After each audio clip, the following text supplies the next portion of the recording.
Hi guys, and welcome back to another video. I'm going to talk about women on the road and how not to get. Okay, start again.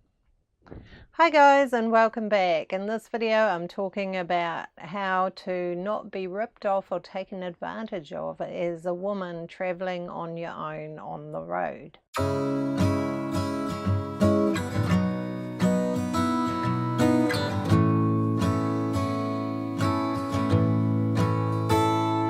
In your purple Toyota, the morning is waking slow and the traffic's not moving. Okay, so one of the things that's prompted me to make this video is actually talking to a woman the other day who had just been to a mechanic who had really pulled the wool over her eyes and charged her an extraordinarily large amount for something he didn't even fix.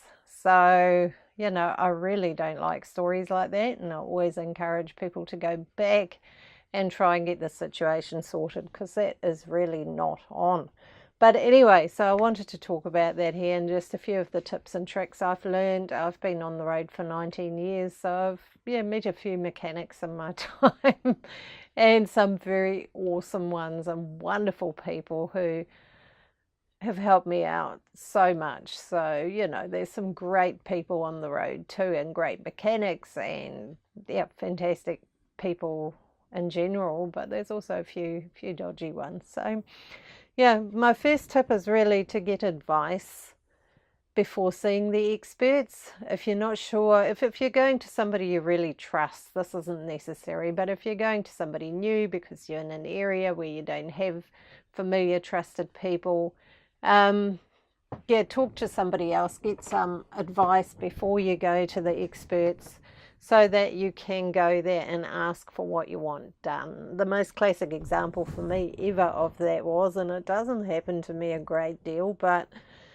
I went to get an oil and filter change done in Hamilton at a truck mechanics, and I just had a COF, so I'd greased the truck, I'd done all of that stuff for the COF. I just wanted an oil and oil filter change only. Because I had nowhere to put waste oil at that time, and I was rushed between fares, just get the job done. So anyway, I went to this place and it took ages, and I wasn't allowed anywhere near the workshop area. So I waited and waited and was thinking, gosh, what's he doing?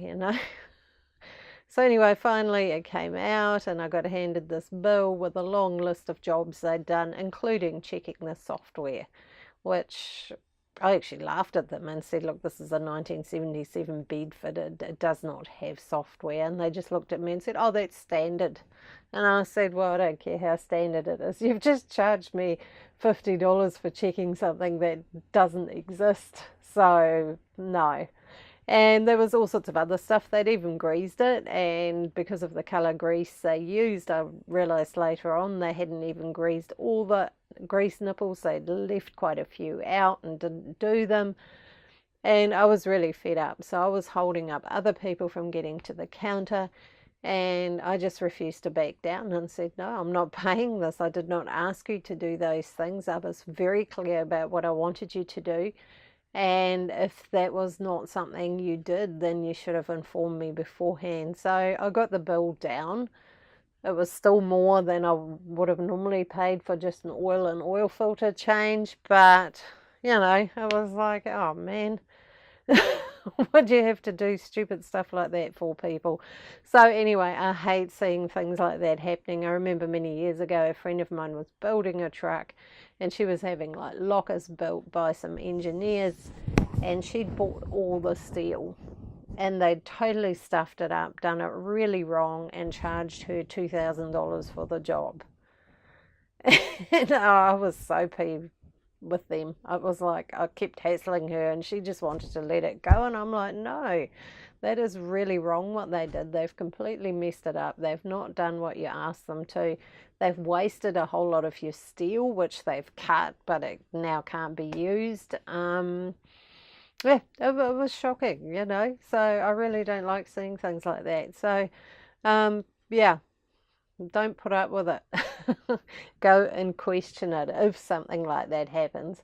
But the best idea generally is to be very clear and very definite about what you want done, how you want it done, to a certain extent. Like with the lockers, yes, she wanted them done a certain way so she could put things in them that she wanted to. She had the measurements and everything for them. She had plans drawn up, and yeah.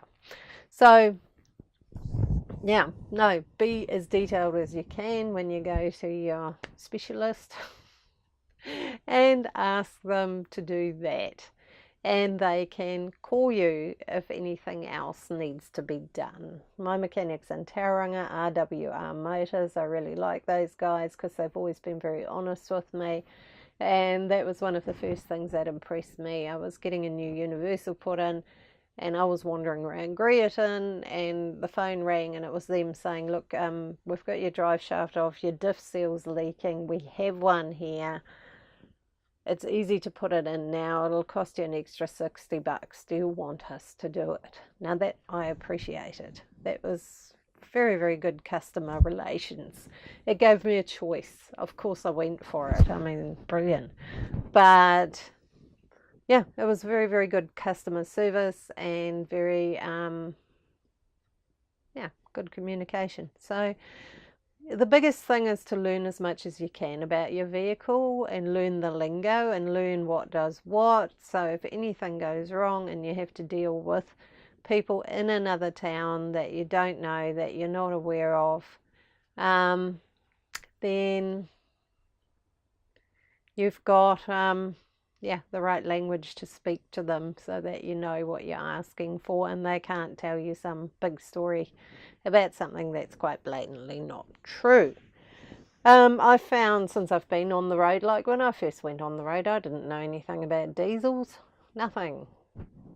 And honestly, some of the work on this thing's too heavy for me. It's just physically too hard. So I don't do all of it because it's just, I can't lift half of this stuff. I technically know how to take the gearbox out, but actually lifting the blasted thing is another story, So yeah, learn as much as you can. Lots of guys love giving out information. Do take it with a grain of salt. Not everybody knows what they're talking about. I've been told some things about this truck that were quite frankly ridiculous. I had a guy once insist that it was a petrol. And I'm looking at him and going, no, I've owned this truck for like 14 years. It's not a petrol. I promise you, it's not. It's a petrol motor. They came out with one. I've said, yeah, that could be, but it hasn't got a petrol motor now. Yes, it has. It was like ridiculous. And I even lifted up the side cover and said, look, there's an injector pump, No, it's a petrol motor, so that guy didn't have a clue. He was just trying to pretend he did. So be wary of those sort of people because they'll tell you a bunch of funny stories, but genuinely knowledgeable people. Like, I know a few people who know a lot about diesel mechanics and stuff, and one of them, one dear couple I know, he has given me a lot of good information, and he sort of advised me when I put a new lift pump in the truck last spring, and it was so nice having somebody nearby who, if I got myself totally in the poo or needed information, could give me that info. So I really appreciate that. A lot of guys who've worked in that industry, especially if they're retired, they don't necessarily want to get under your vehicle and fix it, but they can give you the information, and that's what I tend to go for. Help, real help, physical help, I tend to leave for when it's dire. And I have no other choice, but otherwise it's information I'm after, because the more I know about what's going on, the better informed I am, and the most likely I can go into the mechanics. And rather than them sitting around and searching through everything and trying to figure out what's going on, they already know what we're dealing with, which saves them time too. So it's a very good idea. So there's some clever guys out there. Don't be afraid to ask some questions. If you don't understand what they're talking about, tell them and say, hey, whoa, slow down. I don't quite get that. If you have to go to somebody in a strange town and you're a little bit worried and things like that, see if you can take somebody with you. If somebody's parked near you who might know a little bit, who's prepared to go with you on your first approach, just to have a bit of moral backup and to also just make sure that, you know, they know you've got backup. And in our funny world, it often is more impressive if it's a guy you have with you. That tends to put dodgy people on the back foot, which I find pretty bizarre. I've met some very good female mechanics and auto electricians and whatnot, and they're actually brilliant people. Anyway, yeah, ask, read, learn. One of the first things I did with this truck is take it to my mechanics in Motueka, Dean's Truck Services, whom I trusted, and climbed in the pit with them and got them to show me how everything worked. I mean, it's an old truck, so it doesn't have a clutch cylinder, it's a manual clutch and things like that. I had to get my head around, and I didn't know that much then. So yeah, that was handy, getting them to give me a good run around, show me where all the grease nipples were and all of that sort of stuff. Very, very useful thing to do when you first get a truck. And I also actually, and it probably looked slightly wacky, and I do have quite good ground clearance on this truck, so that helps. But I used to, you know, when the weather was nice, I'd sort of lie under there one end of my truck and just look at everything and really get familiar with how it connects and where it goes to and where do the brake lines run and stuff like that. And doing that actually got me very, very familiar with looking at everything and, you know, what was what and things like that. And if I didn't know, then I could say to somebody, hey, what's that? What does that do? How does that work? How does that fit? So yeah, very good. And don't believe everything, especially on social media. I've personally put a few things up where I've needed input, and I've gotten some absolutely brilliant input and advice, but I've also got some really shoddy advice that was highly inaccurate. So filter it out.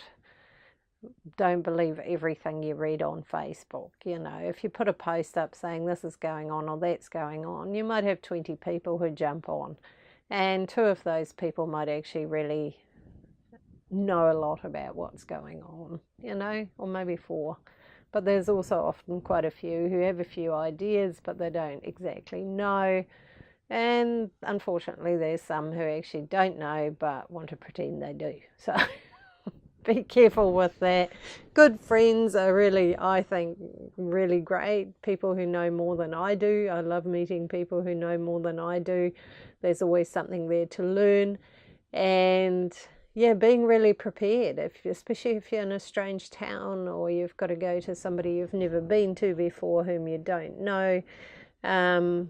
And ask around too for recommendations and things like that, you know, that really helps. I still think, you know, doing that sort of thing would be a cool thing to have on Facebook, to have a page where people can actually put just recommendations. It's not about chit chat or gossip or whatever. It's about just who good people are around New Zealand, around the country, you know, good mechanics, good auto sparkies, good panel beaters or coach builders and things like that. I think it'd be a handy thing to have, so I might have to do something like that. So yeah, don't believe everything you read, everything you see. If you're in a strange town and you're worried and you're talking to mechanics and you're not quite sure whether you can trust them, it's okay to ring your mechanic from back home that you do trust and just say, hey, this is happening, this is what they've told me, what do you think? So that's another way. If there's no one around that you can ask for input, that is actually a really good way to get some feedback and advice, because it can be terribly confusing. I mean, I've had issues with this truck and I've Googled it and oh my goodness, it was so much conflicting information and advice, and sometimes it was just, you know, I'd spend 2 hours on Google and be absolutely more confused than I was beforehand. So not always the handiest thing. Actually, one of the most useful bits of information I got in recent times was I was due for COE for my right hand headlight. The seal beam units wouldn't go on high beam, and I'd been in all the wiring with my multimeter testing, trying to find it, checked fuses, done all the regular stuff. It was driving me insane. And another fellow female road person, Robin, she just put under all sorts of advice, which was all good, but I didn't have time to do all of that. She just said, look, just run another wire from the other side. And I thought, yes, I can do that. Go to that headlight, run one to that side, and then it'll work for the COE, and I can always sort it out properly afterwards. So that was so simple. Often the simplest advice is the best.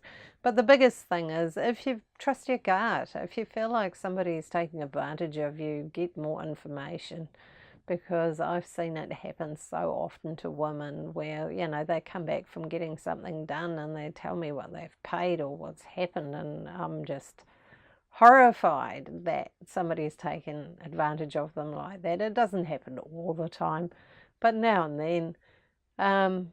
I really think in today's age that really shouldn't be happening, because women can do all of those jobs now, you know, and yeah, so they really shouldn't be treated like that, but it still happens here and there. So ask. I think that's my biggest bit of advice, is really ask people who you trust, ask people who know, and learn and read and find out, and yeah, you'll be fine. So, but being very specific, like, you know, if I go in and I want something done, like my mechanics in Tauranga, they're brilliant. If I go in there and say, can you do the oil filter and the fuel filters this time, they'll go, yep, bang on, and that's what they'll do, exactly that. And I really like that, because yeah, they actually listened, you know, and they're doing what I asked them to.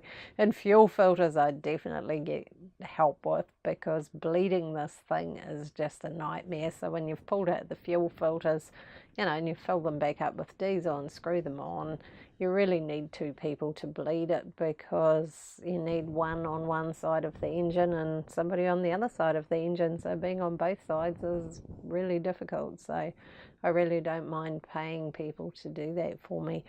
But yeah, if you've got any interesting stories, advice, suggestions, please put them in the comments below.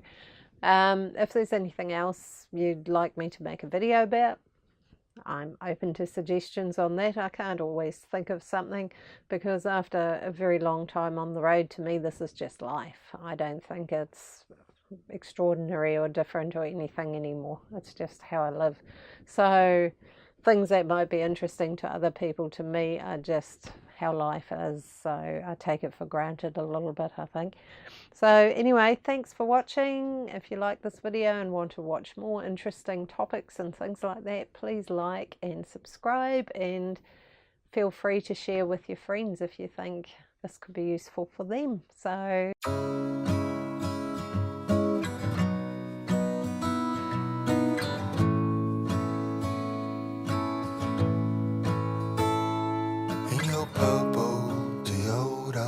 the morning is waking slow and the traffic's not moving. There's a gas leak in North Town and they can't seem to fix it up, so they call you on Monday morning. You've been working 2 jobs, still bills are stacking up in this pile on the coffee table.